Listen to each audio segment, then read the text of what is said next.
प्रधानं सर्वधर्माणां येनं जयतु शासनम्। मैं नमो तीर्थनायक को, नमो ओंकार वाणी को, नमो उन कुंद प्रभु को जिन्होंने ओंकार धारण की। अहो उपकार जिनवर का, कुंद का दिव्य वाणी का, जिन कुंद ध्वनि दाता उन कहान स्वामी का। नमः समय साराय स्वानुभूत्या चकासते, चित स्वभावाय भावाय सर्वभावांतरच्छिदे। श्री समय सारदी परमात्मा ग्रंथ के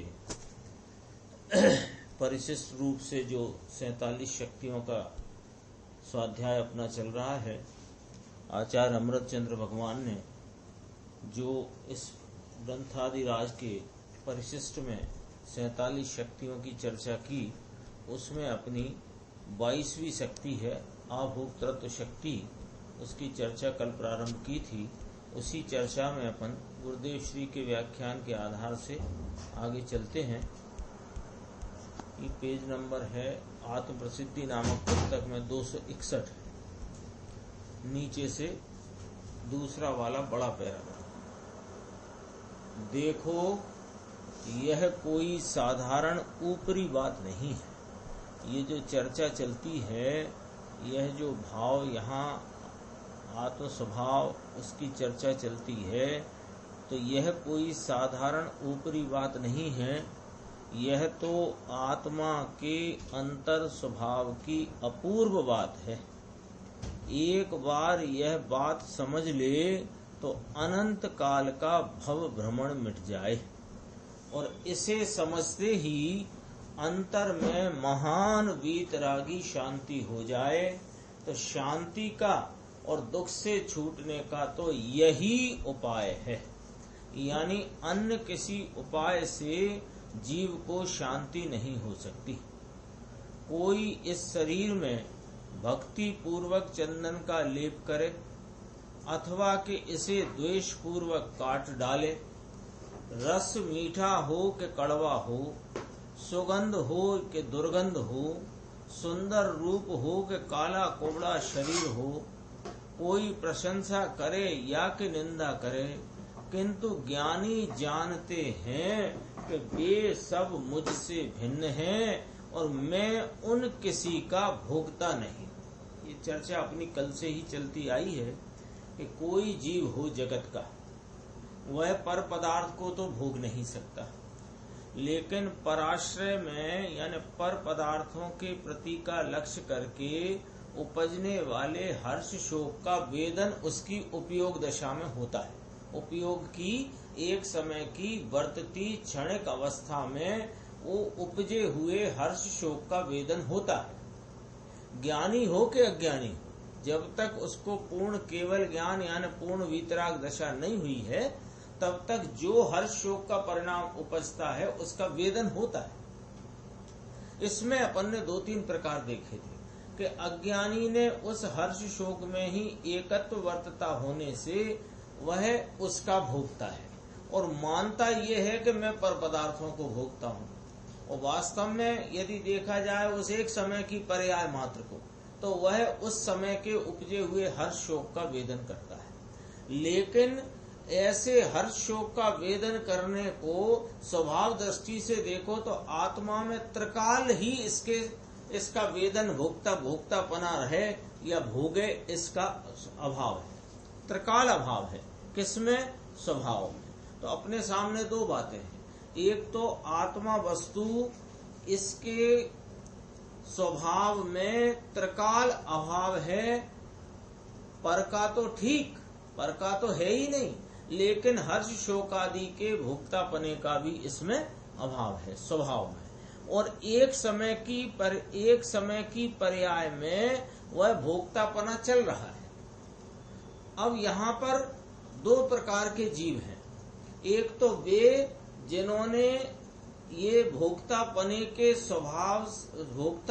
के अभाव रूप स्वभाव को स्वीकार किया है, और एक वे जो भोक्तापने में वर्तते हैं।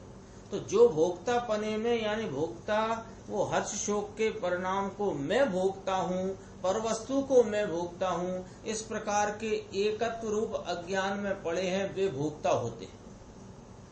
और जो जीव जिन्होंने अपने अभोक्तृत्व शक्ति स्वरूप स्वभाव की प्रतीति की है, संचेतन किया है, वह यह जानते हैं कि मेरे स्वभाव में इस प्रकार के भोक्तापने का त्रिकाल अभाव है। ऐसा जानते होने से वे इसके वेदन के काल में भी इसका वेदन मुझे नहीं इस प्रकार का अनुभव करते। और इसी में एक और बात कि जब वह हर्ष शोक का परिणाम उपजा है, भले ज्ञानी धर्मात्मा स्वरूप दृष्टिवंत है, तो उसको परिणति में वेदन है, लेकिन उसमें एकत्व नहीं है। और उसी के साथ ही वह हर्ष शोक के वेदन के साथ जितना कषाय का अभाव वर्तता है, अर्थात जितनी वीतरागता की धारा वर्तती है, उतने अपने आनंद स्वरूप आत्मा का स्वाद रूप भाव भी निरंतर चलता है। ये कल चर्चा अपनी आ गई थी। यहाँ कहते हैं कि ज्ञानी जीव का क्या दृष्टि है उसकी, कि मीठा रस हो, कड़वा रस हो, कोई चंदन का भक्ति से लेप करे या सर काट डाले, उसको किसी प्रकार के मैं इन सब परिणामों का और इन सब पर वस्तुओं से भिन्न हूँ, मैं उन किसी का भोक्ता नहीं हूँ। और किंचित भी हर्ष शोक होंगे तो किंचित, वह भी मेरे ज्ञायक स्वभावी आत्मा से पृथक हैं, इसलिए उनका भी मैं सचमुच भोगता नहीं। सचमुच माने स्वभाव से देखा जाए तो मैं उनका भोक्ता नहीं हूँ, मैं तो ज्ञायक ही हूँ। ऐसी ज्ञायक दृष्टि में वीतरागता का महान बल है।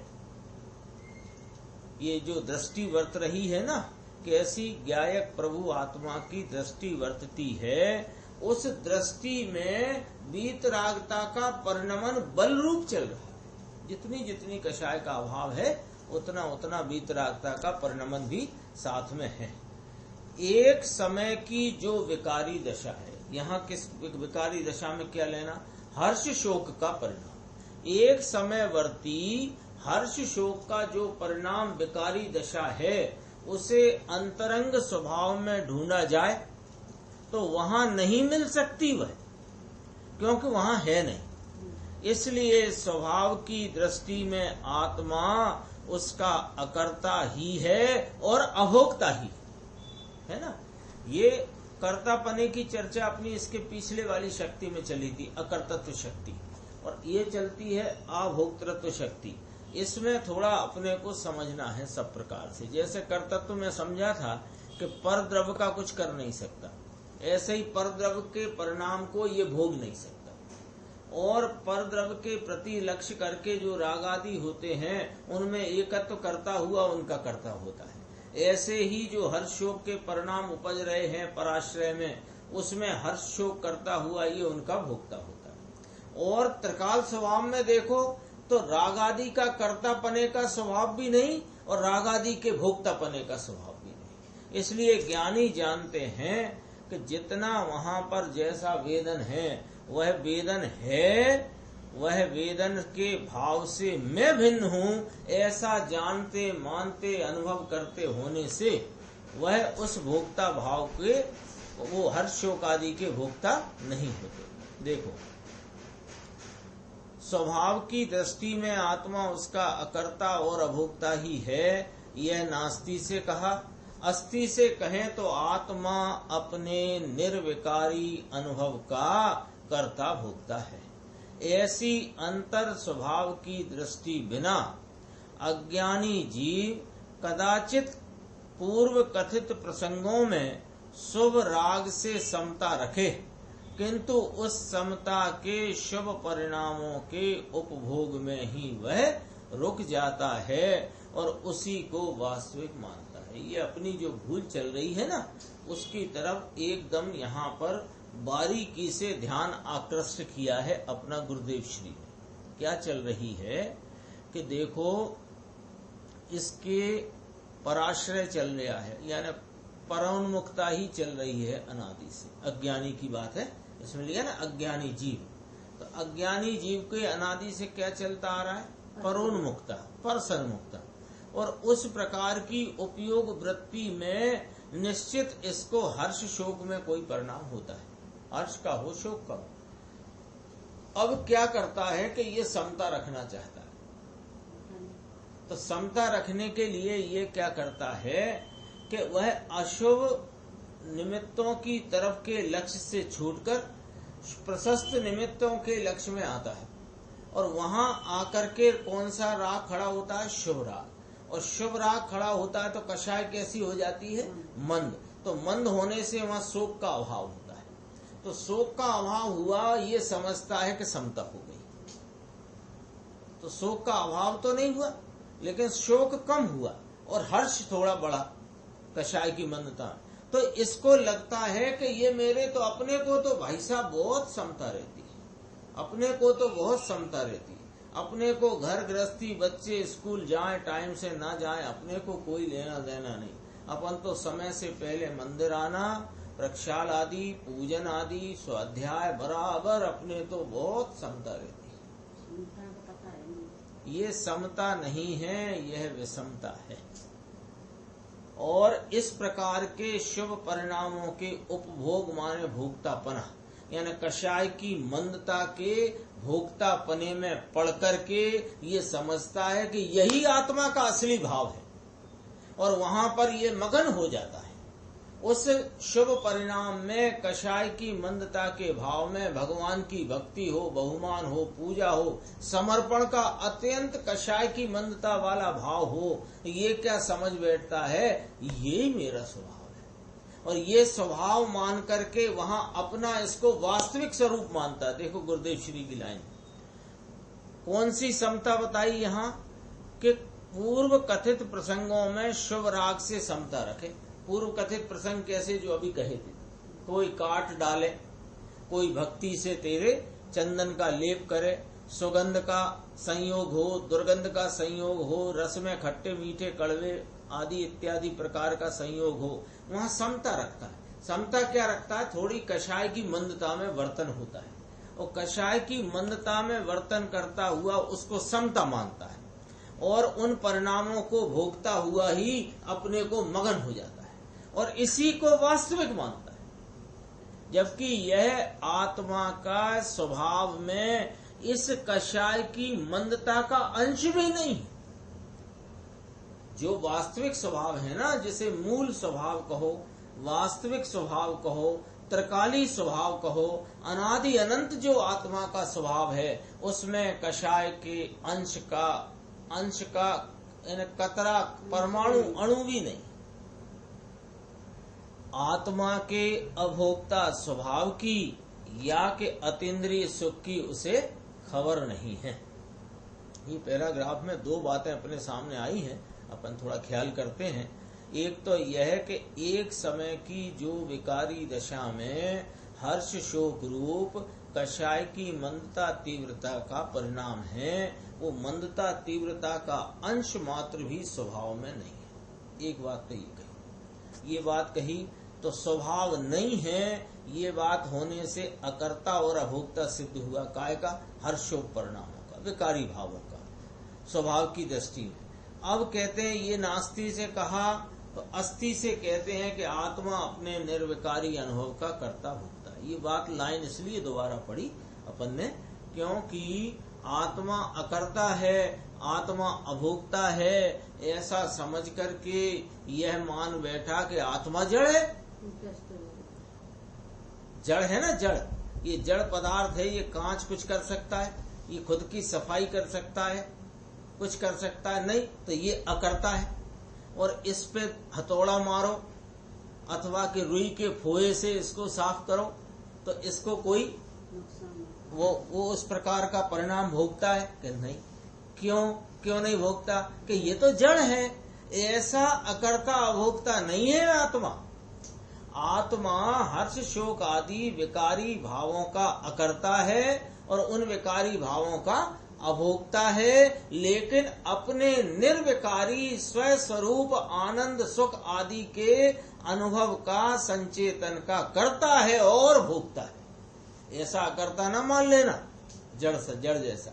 ये बात भी इस पैराग्राफ में आई और अज्ञानी की वह बात भी यहाँ गुरुदेव श्री ने अपने सामने रखी कि कषाय की मंदता में समता मान करके ये अटक जाता है और इसी को आत्मा का वास्तविक स्वरूप मानता है। इसको अभोक्ता स्वभाव की अतीन्द्रिय सुख की उसे खबर नहीं। आगे चलते हैं। देखो, आत्मा का अभोक्ता स्वभाव समझे तो विकार के उपभोग रहित, विकार के भोक्तापने से रहित ज्ञान आनंद स्वभाव की श्रद्धा से सम्यक दर्शन हो जाए और फिर ज्यों-ज्यों उस स्वभाव में लीनता होती जाए त्यों-त्यों विकार का भोक्तापना भी छूटता जाएगा। इसमें कितनी बातें समा गई 3 लाइन में। देखो, आत्मा स्वभाव से अभोक्ता है, ये बात रखी। तो आत्मा स्वभाव से अभोक्ता है, अर्थात आत्मा अपनी परिणति में उपजने वाले हर्ष शोक के विकार का अभोक्तापने के स्वभाव वाला और ज्ञान आनंद स्वभाव वाला है। ये बात खड़ी हो गई।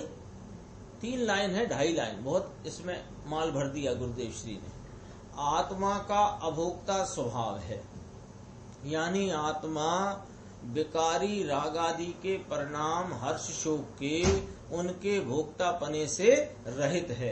तो फिर काय के सहित है, ये बात खड़ी हो गई कि ज्ञान आनंद स्वभाव सहित है। और ऐसे ज्ञान आनंद स्वभाव आत्मा की श्रद्धा हो तो सम्यक दर्शन हो जाए और अनादि अज्ञान का मिथ्यात्व का अभाव हो जाए। अब क्या हुआ? अब एक आधी लाइन और बाकी है कि ज्यों-ज्यों उस स्वभाव में लीनता हो जाए। पहले तो कहा कि अभोक्ता स्वभाव को समझेगा तो विकार आदि के उपभोक्तापने से रहित मैं ज्ञान आनंद स्वभाव स्वरूप हूँ, ऐसी श्रद्धा हुई। श्रद्धा से उसे अनादि मिथ्यात्व टलकर सच्चा श्रद्धान अपने आत्मा का हुआ। अब क्या हुआ कि ज्यों-ज्यों उस अभोक्ता स्वभाव की लीनता होती जाती है त्यों-त्यों विकार का भोक्तृत्व भी छूटता जाएगा। अब यहाँ प्रश्न उठता है थोड़ा सा अपने चित्त में विचार करने के लिए कि आप तो कह रहे हो आत्मा अभोक्ता स्वरूप है और फिर कह रहे हो कि भोक्तापना भी छूट जाएगा। आपने अभी कहा कि विकार के भोक्तापने से रहित है और अब कह रहे हो कि ज्यों-ज्यों स्वभाव में लीनता हो जाएगी विकार का भोक्तृत्व छूट जाएगा। तो विकार का भोक्तापना है कि सुनो, एक समय पर्यंत की जो पर्याय है वहाँ विकार का भोक्तापना है और स्वभाव में किंचित नहीं है। तो दृष्टि काय की करी गई है? स्वभाव की। तो अभोक्ता स्वभाव की अभोक्तृत्व शक्ति स्वरूप आत्मा की दृष्टि में आत्मा का सच्चा श्रद्धान हुआ और उस सच्चे श्रद्धान का जो विषयभूत आत्मा है उस स्वभाव की लीनता हुई। तो लीनता हुई तो जो एक समय पर्यंत का विकारी भाव है ना हर्ष शोक का, वो भोक्ता उसका वेदन है। जब वो परिणाम ही नहीं तो वेदन कहाँ से आया? तो परिणाम क्यों नहीं कि स्वभाव की लीनता है। और वह थोड़ा बहुत जो आंशिक विकार है, कौन सा आंशिक विकार लेना साधक का?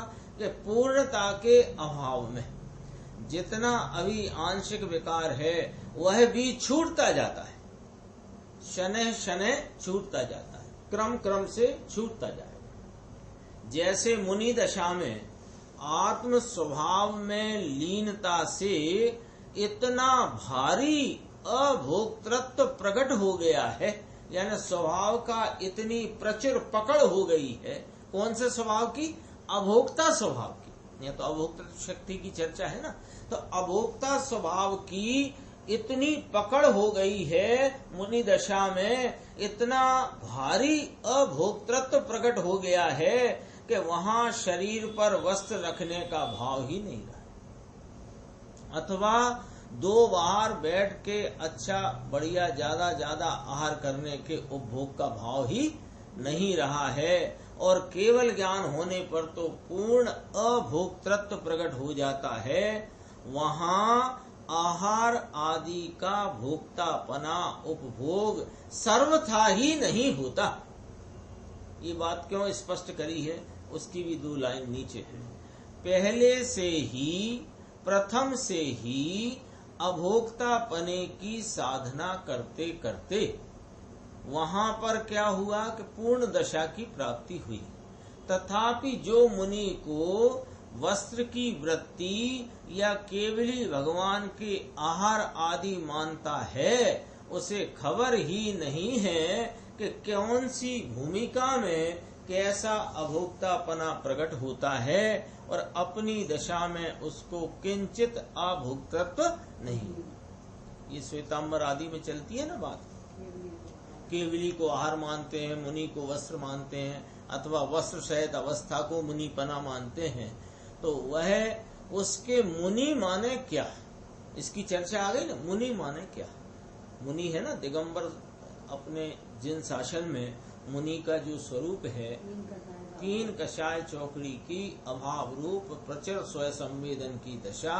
इसी बात को दूसरी भाषा में यदि अपन बोले समझे तो क्या हुआ कि आत्मा के अभोक्तृत्व स्वभाव की इतनी पकड़ हो गई है कि आहार आदि के बार बार भोगने का, वस्त्र आदि के पहनने का परिणाम ही नहीं आता। तो इसका नाम मुनिपना। तो बाहर में अचेलकपना कहाँ से आया? वस्त्र उतारने से कि ना, वस्त्रों के उपभोग करने की वृत्ति ही अंदर नहीं उठती।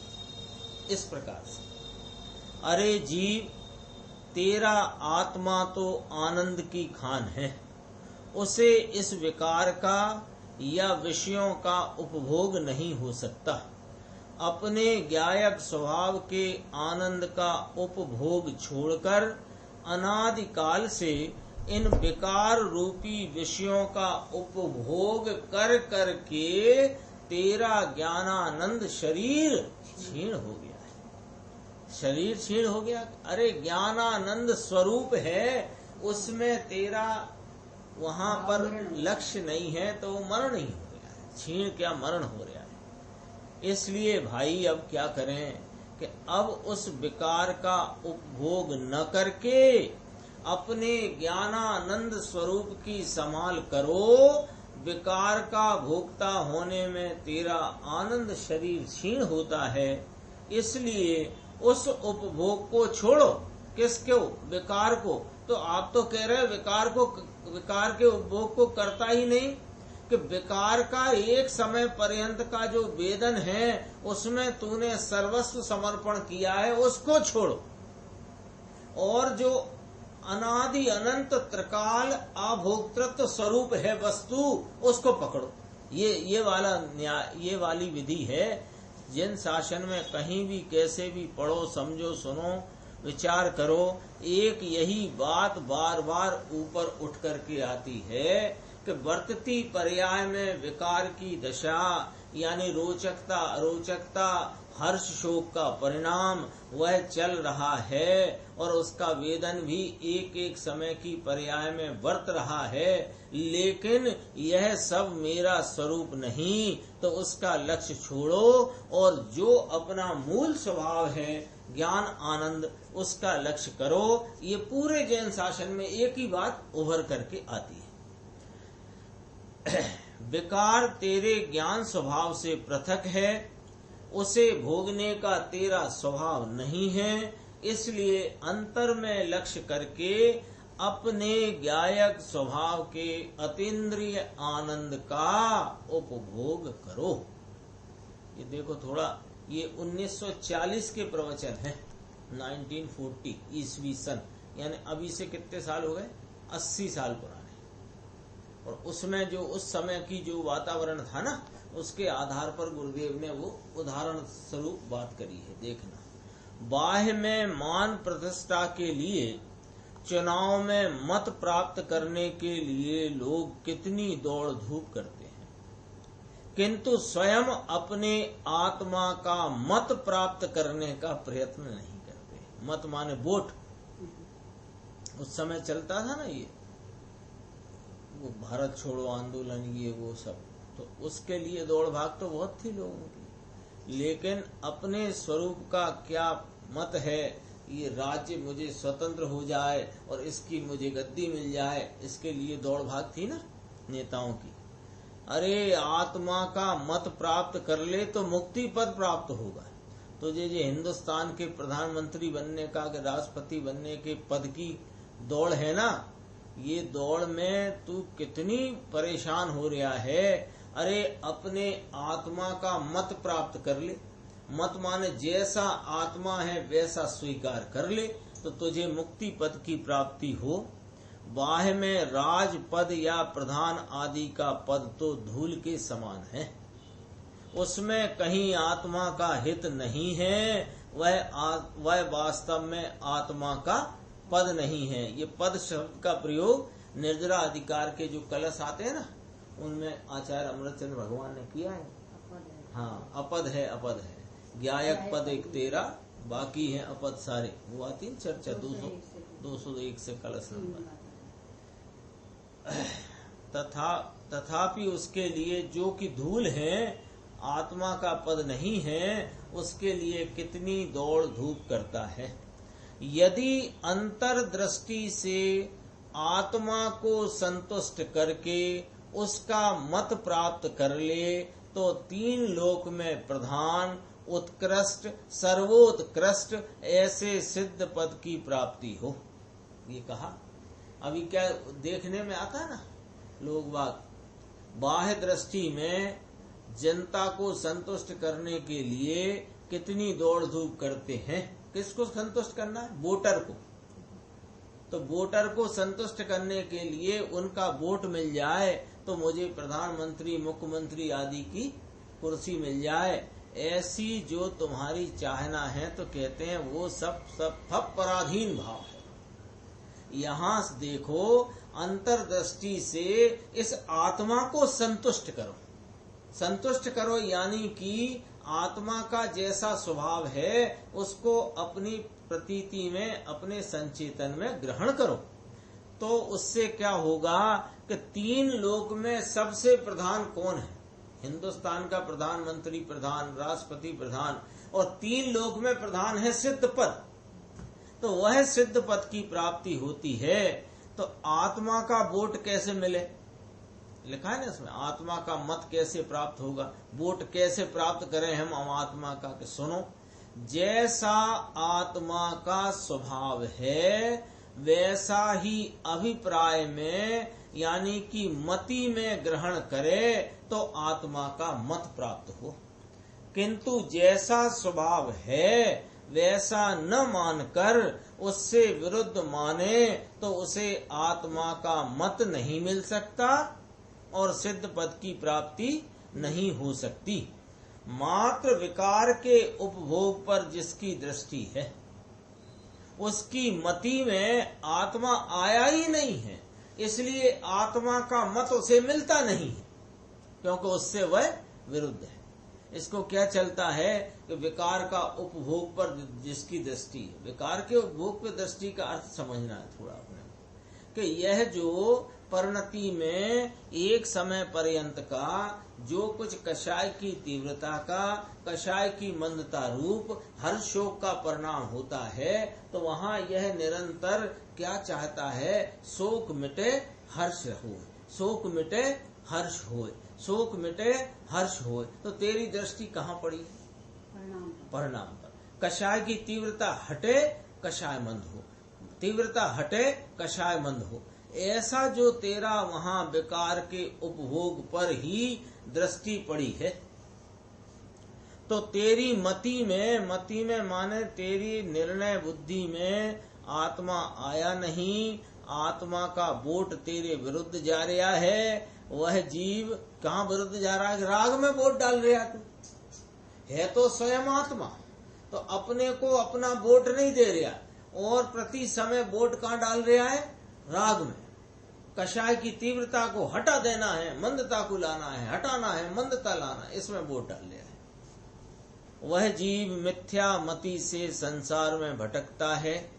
एक समय जितना, एक समय की मर्यादा वाला विकार का उपभोग, उससे रहित मैं तीनों काल पूर्ण ज्ञानानंद स्वभाव हूँ, ऐसी अंतर स्वभाव की दृष्टि करने से जो सम्यक मति हुई, उसमें आत्मा आया है और उसे आत्मा का वोट मिल गया, अर्थात सम्यक दर्शन हुआ है, और उसके फल में उसे त्रिलोक पूज्य ऐसे सिद्ध पद की प्राप्ति होगी। अभी देखो, उस समय गुलामी चलती थी ना, गुलामी माने अंग्रेजों का शासन था और पराधीन देश माना जाता था। तो उस समय के लोगों की क्या मान्यता या विचार सोच थी, उस पर से बात है।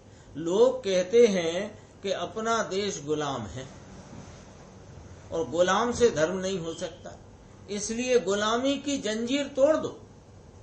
अरे उससे कहते हैं, अरे भाई गुलाम से धर्म नहीं होता, ये बात तो सच्ची है। गुलाम माने पराधीनता, तो पराधीनता से यह स्वाधीन आत्मा दृष्टि में आता नहीं, धर्म की प्राप्ति होती नहीं। लेकिन गुलामी का अर्थ क्या है उसकी तुझे खबर नहीं है, वहां तेरा हिसाब थोड़ा गड़बड़ है। तो कहता है देश गुलाम है साहब, ऐसी पराधीनता में कैसे हमारा धर्म हुए, क्योंकि वो धर्म कहाँ मान रहा है? बाहर में। अब ऐसी पराधीनता है, अभी जैसे कोरोना आ गया, ये कोरोना निपटे तो हमें धर्म हुए, क्योंकि जब तक कोरोना है स्वाध्याय बंद हो गई हैं, स्वाध्याय की सभा नहीं चल रही, वो तो एक कोई अभी चल रहा है, ऑनलाइन सब चलता है, नहीं तो क्या हो, मान लो ये ना होता तो स्वाध्याय बंद, पूजन बंद, विधान बंद, भक्ति बंद, तो इसे लगता है कि ऐसे वातावरण में धर्म कैसे करेंगे, ये तो गुलामी है, पराधीनता चल रही है। तो कहते हैं गुलामी से धर्म या गुलाम से धर्म नहीं होता, यह बात तेरी 16 आना सच्ची है, लेकिन गुलामी माने क्या इसके तुझे खबर नहीं। मेरे आत्मा को धर्म करने के लिए पर संयोग की आवश्यकता होती है, ऐसी पराधीनता की बुद्धि ही गुलामी है। यह आत्मा धर्मी, इसके आश्रय में जो पर्याय परिणाम है वो धर्म।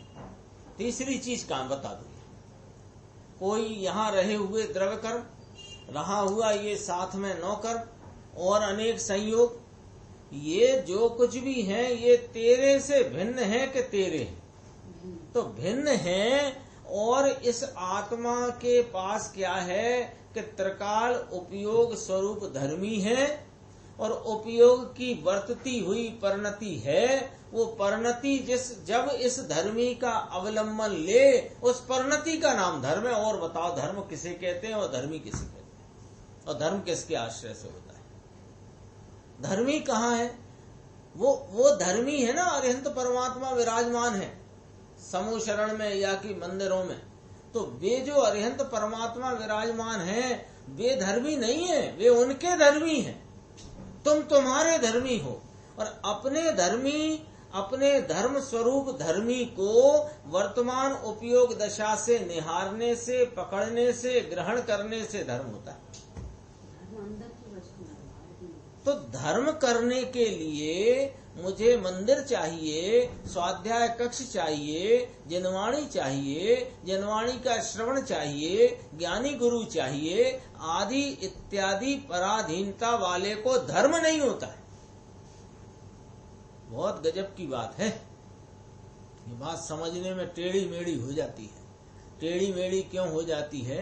लो साहब, स्वाध्याय नहीं मिलेगी, जनवाणी का श्रवण पठन पाठन नहीं होगा, ज्ञानी गुरु द्वारा उसके अभिप्राय की विवेचना नहीं होगी, तो हम कैसे धन प्राप्त करेंगे? कि ये यदि इनसे धर्म प्राप्त करने की तेरी बुद्धि है तो तुझे धर्म प्राप्त नहीं हो सकता। ये तो स्वयं सर्वज्ञ परमात्मा से लेकर जघन्य चौथे गुणस्थान वाले ज्ञानी भी यही बतला रहे हैं कि तेरे धर्म की प्राप्ति तुझे निज धर्मी के आश्रय से ही होगी और कहीं नहीं होगी। तो उनके बतलाने का कुछ तो लाभ उठाओ कि सिर्फ वे बतलाते रहें और हम सुनते रहें। देखो, मेरे आत्मा को धर्म करने के लिए पर संयोग की आवश्यकता होती है, ऐसी पराधीनता की बुद्धि ही गुलामी है। और पराधीन बुद्धि वाले गुलाम को धर्म नहीं होता है। लो साहब, इसमें से क्या फलित हो गया कि यह फलित हो गया कि किसी प्रकार के निमित्त की पराधीनता जब तक रहेगी तब तक क्या होगा। बहुत लॉजिकल बात है, बहुत नीति और न्याय से समझ लेना कि जब तक हमको ये लग रहा है कि इसका सहारा रहेगा तो मैं चलूंगा, इसका सहारा रहेगा तो मैं चलूंगा, इसका सहारा रहेगा, जैसे सीढ़ी चढ़ते ना, अब रेलिंग होगी तो मैं चलूंगा। तो जब तक तुझे रेलिंग के प्रति पराधीनता है तब तक तेरे चलने का कार्य स्वतः हो नहीं सकता।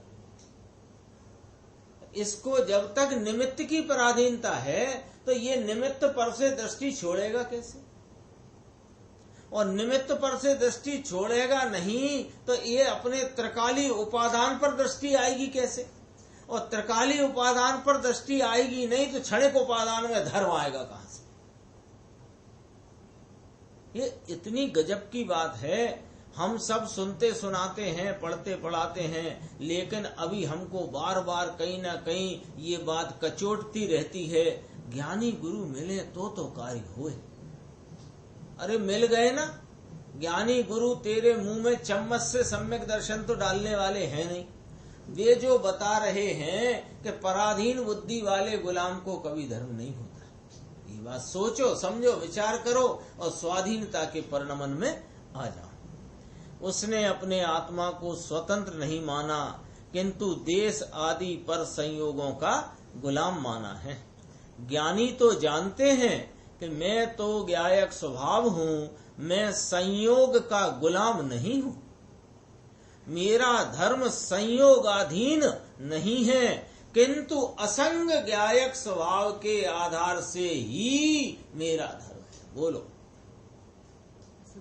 बात तो यहां आना है। ये तो तुम 5 इंद्रिय के विषय भोगों में, आजीविका आदि में, स्त्री पुत्र कुटुंब के लालन पालन में रुके हो ना, तो वहां तुमको जहां खड़े हो वहां वह बात कही जाती है। तो तुमको बताया कि ये तो सब संसार के निमित्त हैं। तुमको यदि धर्म और धर्म के फल रूप सिद्ध पद की प्राप्ति करना हो तो तुम देव गुरु शास्त्र की शरण में आओ। ये किसको बताना था कि जो 5 इंद्रिय के विषय भोग, स्त्री पुत्र कुटुंब के आजीविका लालन पालन में लगा पड़ा है 24 घंटे, उससे कहा कि तुमको अपने स्वाधीन स्वभाव की प्राप्ति के लिए देवगुरु शास्त्र की शरण में आओ, क्योंकि वहां ऐलान चल रहा है कि स्वाधीनता ही धर्म है और स्वाधीनता से ही धर्म है। ये बात चल रही है।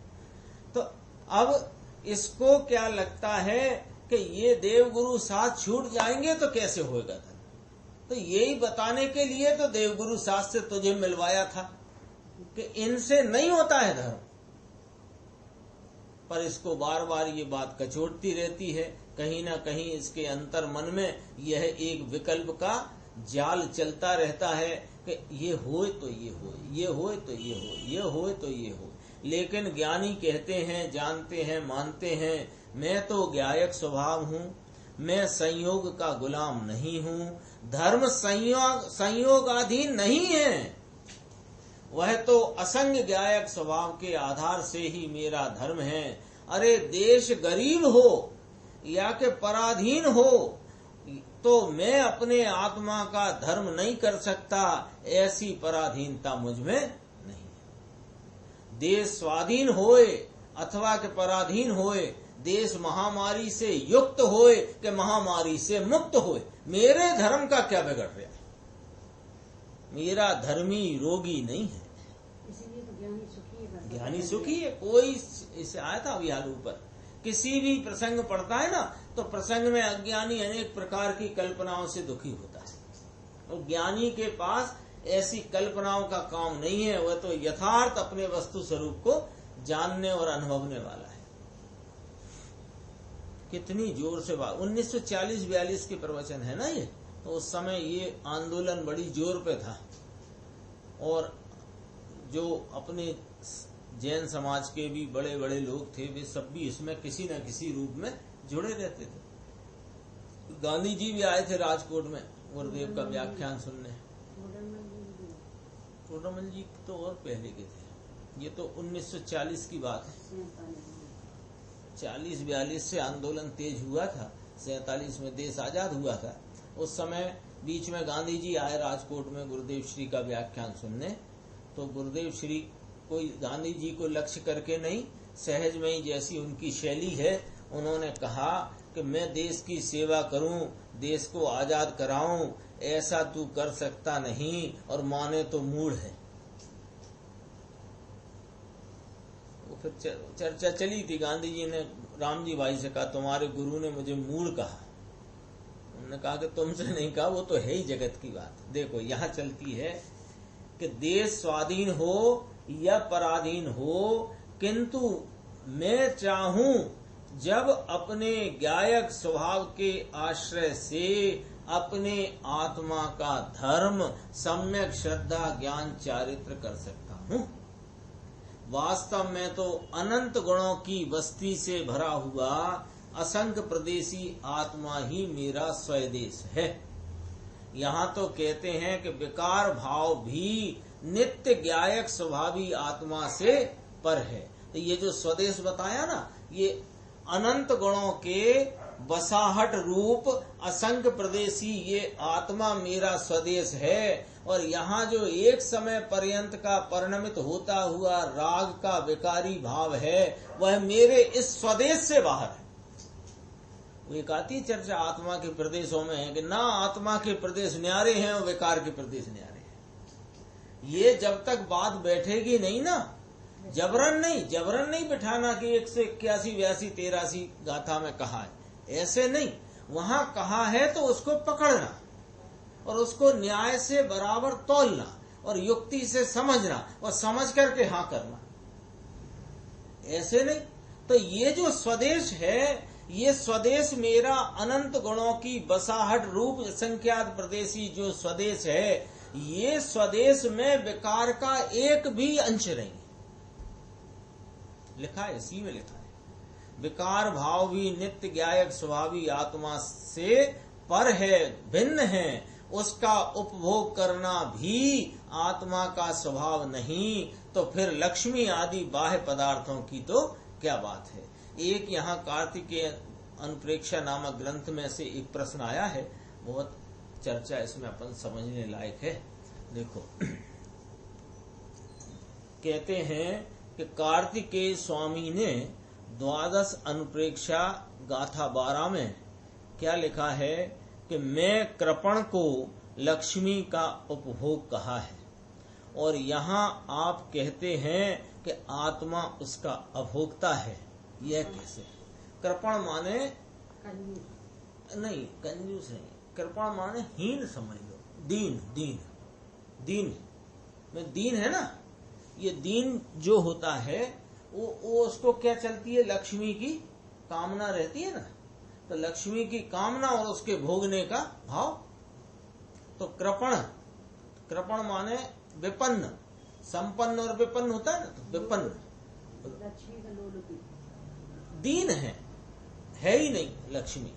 लक्ष्मी कम है तो उसका उपभोग कहा, लोलुपता कहा ना आपने, वही बात है यहाँ, लक्ष्मी की लोलुपता।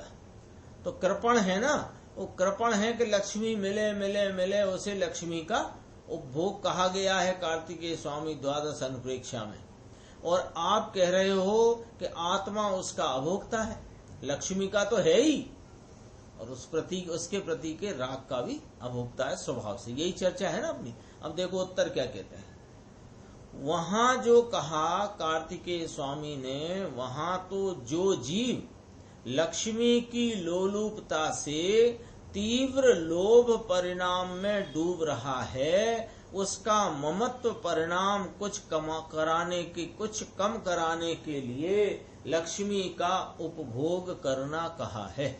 लक्ष्मी का संयोग अध्रुव जानकर उसके प्रति ममत्व परिणामों को कुछ कम करे और किंचित वैराग्य परिणाम करे, उस हेतु से वहां उपदेश है। लेकिन उतने मात्र से धर्म हो जाता है, ऐसा वहां नहीं बतलाना है। वो प्रश्न में इस प्रकार है, निमित्त से कथन है वहाँ। हाँ, निमित्त से कथन है। वहाँ ऐसा है कि कृपण को लक्ष्मी का उपभोग कहा है, यानी उसको यूं कहा है। वो पूरी बात इस प्रकार है, गुरुदेव ने के उत्तर में से खुलती है कि जो लोलुपी है लक्ष्मी का, धन का लोभी है, उससे कहते हैं कि तेरे पास जो धन है उसका उपयोग कुछ धर्म कार्यों में करो, लगाओ उसमें।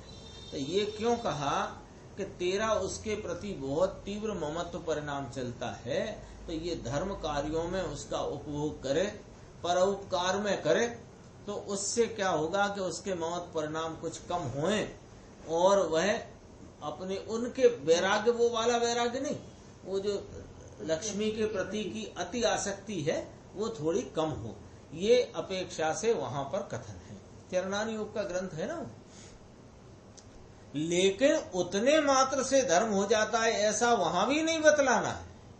यहाँ तो आत्मा को धर्म कैसे हो उसकी बात चल रही है कि आत्मा को धर्म प्रकट होता है तो उसके अंतरंग में अनंत शक्तियां उछलती हैं। वे शक्तियां कौन है? तो उन शक्ति स्वरूप आत्मा को उन शक्तियों के निरूपण से पहचानना और अपने आत्मा की परिणति में धर्म की प्राप्ति करना, उसकी बात यहाँ चलती है। इसलिए आत्मा का मूल स्वभाव क्या है वह बतलाते हैं। आत्मा का मूल स्वभाव लोभ स्वरूप है ही नहीं, कि लोभ के दूर करने स्वरूप नहीं, कम लोभ स्वरूप नहीं, अधिक लोभ स्वरूप नहीं। आत्मा पर का अभोक्ता है, यह बात लक्ष्य में रखकर वहां निमित्त से उपदेश है, ऐसा समझना चाहिए। आत्म स्वभाव उन्मुख होने से विकार का भी अनुभव नहीं रहता, तो फिर शरीर आदि के उपभोग की तो क्या बात करें। शरीर में रोग होने पर अज्ञानी को ऐसा लगता है, हाय हाय अब मेरी मृत्यु हो जाएगी। किंतु भाई रे, मरता कौन है? विचार तो कर।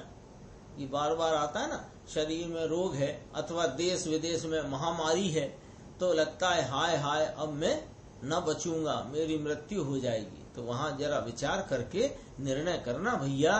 किंतु भाई रे, मरता कौन है? ये शरीर तो तुझसे इस समय भी पृथक है कि नहीं? शरीर तो संयोग में है, तो संयोग में है तो पृथक होकर संयोग में है कि ये जीव होकर के संयोग में पृथक है, तभी तो संयोग कहा। तो शरीर है वह भी इस समय तो पृथक है, और शरीर में जो रोग यानी इसकी अवस्था में जो परिवर्तन रूप जो रोग कहा गया, उसका भोक्तापना तुझे है नहीं। इसलिए शरीर बुद्धि छोड़ और अविनाशी चैतन्य स्वभाव को लक्ष्य में ले, तो तेरे मृत्यु का भय दूर हो जाएगा। देह छूट जाए तो उससे कोई आत्मा नहीं मर जाता। क्या सूर्य मरता है? क्या जीव मरता है? अरे इन किसी का मरण नहीं होता। जगत में यदि देखा जाए तो जगत में जाति से छह द्रव्य, संख्या से अनंत कहे, वे एक भी द्रव्य का न जन्म होता है न मरण होता है। अनादि अनंत है, वस्तु रूप से अनादि अनंत। पर्याय के प्रवाह में वर्त रहे हैं तो पर्याय का जन्म मरण है, वस्तु का नहीं। और जो जन्म मरण अपना ये देव मनुष्य त्रियंश नार की कहा गया, ये शरीर संयोग की अपेक्षा से कहा गया। शरीर के संयोग को जन्म, और उस समय उस शरीर का वियोग तो नहीं हुआ, उस शरीर के वियोग का नाम मरण। जगत में अनादि से जितने जीव हैं, जितने परमाणु हैं, उतने ही सदैव रहते हैं। उनमें से एक भी जीव या एक भी परमाणु कभी कम होता ही नहीं है। आत्मा त्रिकाल अपने ज्ञान स्वभाव से जीवित ही है। विकार एक क्षण पर्यंत का ही है, उसका दूसरे क्षण मरण नाम अभाव हो जाता है। क्योंकि जन्म मरण देखें तो पर्याय का हो रहा है, एक समय में उत्पाद, अगले समय में व्यय। इसलिए उस विकार के अनुभव की बुद्धि छोड़ और आत्मा के ज्ञान स्वभाव का अनुभव कर, तो तेरी मरण रहित ऐसी सिद्ध दशा प्रकट हो। इसके अतिरिक्त विकार के उपभोग की विपरीत दृष्टि में तो अनंत मरण कराने की शक्ति विद्यमान है। अनंत मरण माने बार बार भव कराने की, वही जन्म मरण है। कालकूट सर्व का विष तो एक बार मृत्यु करता है, और वह भी आयु पूर्ण हो गई हो, तब ये ब्रैकेट में लिखा समझाने के लिए। ये एक तरह से उपमा से बात करी कि कालकूट सर्प हो, यानी बहुत विषधारी सर्प हो, कोबरा हो, तो वह एक बार डसेगा, वो डसेगा तो एक बार ही तो मरेगा। लेकिन विपरीत दृष्टि रूपी मिथ्यात्व कोबरा, इसका विष तो संसार में अनंत मरण कराता है। इसलिए हे जीव, अनंत चैतन्य शक्ति से परिपूर्ण अपने अमृत स्वरूप आत्मा को पहचान कर उसके अनुभव का उद्यम कर, वही आत्मा को अनंत मरण से बचाने वाला है।